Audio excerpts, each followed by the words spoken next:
बच्चों नमस्कार। आज मैं आपको कथा भारती पुस्तक से बलिदान कहानी के बारे में बताऊंगी। बलिदान कहानी मुंशी प्रेमचंद्र द्वारा रचित है।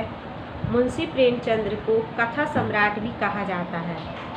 इनकी कहानियाँ हृदय स्पर्शी हैं। हिंदी साहित्य के सर्वश्रेष्ठ कथाकार हैं ये। बलिदान इन्हीं के द्वारा रचित मुख्य कहानी है। इस कहानी की कथा वस्तु ग्राम्य परिवेश से ली गई है। इन्होंने अधिकांशतः कहानी ग्रामीण वातावरण से युक्त और यथार्थ रूप से लिखी हैं। इसमें ग्रामीण श्रमिक तथा किसान वर्ग की ओर खेतों और खेती के प्रति एक निष्ठा, लगन, समर्पण और स्नेह की भावना को दर्शाया गया है। इसकी कथा वस्तु में बताया गया है कि जिस जमीन पर किसान खेती करता है, चाहे वह उसका स्वामी हो या कोई अन्य व्यक्ति उसका स्वामी हो, लेकिन जब वह काफ़ी दिनों से उन खेतों में खेती कर रहा होता है तो मानो वो उसके लिए अपने घर के सदस्य के समान हो जाती है। उससे इतना प्रेम हो जाता है कि मानो जब वह उससे बिछुड़ता है या किसी कारणवश उससे बिछुड़ना पड़ता है तो उसे ऐसा लगता है जैसे वह अपने परिवार के किसी सदस्य से बिछड़ रहा हो। वह उसके लिए केवल आजीविका का स्रोत ही नहीं वरन उसका सर्वस्व होती है। वह जमीन उसकी मान प्रतिष्ठा होती है। उसकी रक्षा के लिए वह अपना सब कुछ गंवाने के लिए तैयार हो जाता है। वह स्वयं अपने लिए रोटी, कपड़ा और मकान का अभाव झेलता रहता है, लेकिन बीमार होने पर स्वयं की उपेक्षा तो कर सकता है, लेकिन खेती में जितना खर्च होगा, जितना रुपए चाहिए, वह उन रुपयों को भली भांति संजो कर रखता है और उन पर खर्च करता है।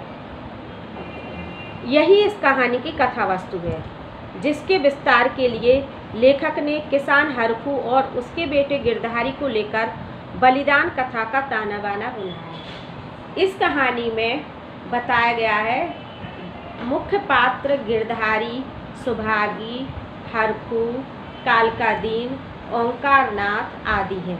ओंकारनाथ जमींदार है। हरखू गिरधारी के पिता हैं। तो पहले हरखू का व्यापार बहुत अच्छा होता था। उसकी खेत इतने अच्छे थे कि एक वर्ष में 3-3 फसल पैदा होती थी। गन्ने का कारोबार था। गन्ना पैदा होकर बहुत अच्छी रकम में बिकता था और शक्कर का व्यापार भी उसका खूब चलता था। लेकिन विदेशों से शक्कर आने के कारण उसका व्यापार धीरे धीरे मंदा होता गया और एक दिन ऐसा आया कि उसका व्यापार जो है ठप सा हो गया। लेकिन उसकी खेती इतनी अच्छी होती थी कि गुजर बसर आराम से चल रही थी। उसका पहले का नाम हरखचंद्र था, लेकिन अब लोग उसे हरखू हरखू कहकर पुकारने लगे थे। वह ग्राम पंचायत का पंच था और जब पंचायत एकत्रित होती थी, किसी निर्णय का समय आता था, तो उसकी बात का भी पूरा सम्मान किया जाता था, अर्थात गांव में उसका पूरा सम्मान था। वह हर साल कुंवार के महीने में जब मौसम परिवर्तित होता है तो लगभग बीमार हो जाता था और बिना दवा के ही 8-10 दिन में अपने आप सही हो जाता था। लेकिन इस बार हरखू बीमार हुआ तो वह ठीक ही नहीं हो पा रहा था। उसका मित्र मंगल सिंह उसे देखने के लिए आया और उसने हरखू से कहा कि हरखू, अब तुम दवा क्यों नहीं लेते? पहले जैसी शारीरिक शक्ति तो रह नहीं गई है। तब हरखू उससे कहता है, अच्छा तो मेरे लिए दवा ले आना। इसके बाद दूसरे दिन कालकादीन उससे मिलने के लिए आता है। वह भी औपचारिकतावश हरखू से दवा लेने के लिए कहता है, लेकिन हरखू उनसे भी कह देता है कि तुम मेरे लिए दवा ले आना। लेकिन ना तो वह दवा के लिए पैसे देता है और ना ही पैसे देने के लिए उनसे कहता है कि तुम दवा ले आओ और बाद में हम तुम्हारे पैसे दे देंगे। इसलिए दोनों मित्रों में से कोई भी उसके लिए दवा नहीं लाता है और वह इतना बीमार हो जाता है कि धीरे धीरे उसकी मृत्यु हो जाती है। उसका पुत्र गिरधारी उसकी खूब धूमधाम से क्रियाकर्म करता है एवं भोज करता है। इसके पश्चात कुछ दिन व्यतीत हो जाते हैं। खेती का समय आता है तो जमींदार ओंकार नाथ उसे बुलाते हैं और उससे कहते हैं, हरकू, हम मानते हैं कि तुम्हारे पास पैसे की तंगी है इस समय, लेकिन फिर भी तुम्हारे खेत इतने अच्छे हैं कि कई लोग उस खेतों को लेने के लिए मुझसे कह रहे हैं और मैं तुमसे 8 रुपये बीघा रकम लेता हूँ और 100 रुपये नजराने के, लेकिन लोग हमें 8 के बदले 10 रुपये दे रहे हैं और नजराना भी ज़्यादा दे रहे हैं। लेकिन तुम हमेशा से तुम्हारे पिता इन खेतों में खेती करते आए हो, इसलिए हम तुम्हें 8 रुपये बीघा में ही खेत दे देंगे। उसके पास 5 बीघा खेती थी, लेकिन 100 रुपये नजराने के तो तुम्हें देने ही पड़ेंगे। गिरधारी के लिए इतनी रकम जुटाना बहुत मुश्किल था, इसलिए वह जमींदार से मिन्नतें करता है कि मैं अभी आपको रकम नहीं दे पाऊँगा, लेकिन खेती के बाद आपको पूरा पैसा आपका चुकता कर दूँगा। इस पर जमींदार नहीं मानता है। वह कहता है 8 रुपये के हिसाब से हम आपसे बाद में भी ले लेंगे, लेकिन नजराने के 100 रुपये तो तुम्हें देने ही होंगे।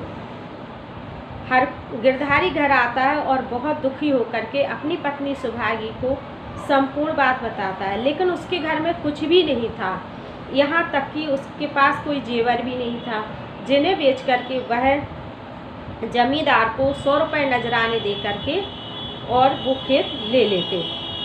इसके बाद दोनों बहुत दुखी होते हैं, उनके घर चूल्हा भी नहीं जलता है। इसके बाद कुछ दिनों बाद मालूम होता है कि कालका दीन ने 100 रुपये नजराने देकर और 10 रुपये बीघे के हिसाब से उसके खेत ले लिए हैं। यह सुनकर के गिरधारी और उनकी पत्नी बिलख बिलख कर रोने लगते हैं। इसके बाद गिरधारी की पत्नी कालका दीन के यहाँ जाती है और उसकी पत्नी को खरी खोटी सुनाती है। और पहले तो वह यह समझती है कि हमने इतनी लड़ाई कर ली, उनको इतना सुना लिया, तो हो सकता है हमारे खेत हमें मिल जाएं, लेकिन उसका यह सोचना भी गलत साबित होता है। उसके हाथ से खेत चले जाते हैं। इसके बाद जो तुलसी बनिया होता है, उसकी पसरट की दुकान थी, उसके यहाँ से घर की सौदा और उसकी जो तेरवी हुई थी उसके पिता की, उसकी सौदा भी, उसका सामान भी आया था। इस प्रकार से उसके काफ़ी रुपए इन्हें देने थे। तो मंगल सिंह जो इनका मित्र होता है, ये दोनों मित्र बहुत ही बेईमान और बुज़दिल थे, ये सच्चे मित्र नहीं थे। तो मंगल सिंह तुलसी को लेकर के उसके घर आता है और कहता है कि अगर तुम इनके रुपए नहीं दोगे तो ये तुम्हारी शिकायत कर देंगे। इस पर गिरधारी डर जाता है और वो कहता है कि तुम्हारे पास बैल हैं जो दो, तो तुम इन्हें बेच दो, क्योंकि अब तुम्हारे पास खेत नहीं रहे हैं, तो तुम इन बैलों का क्या करोगे, व्यर्थ में ही इनको खिलाते रहते हो।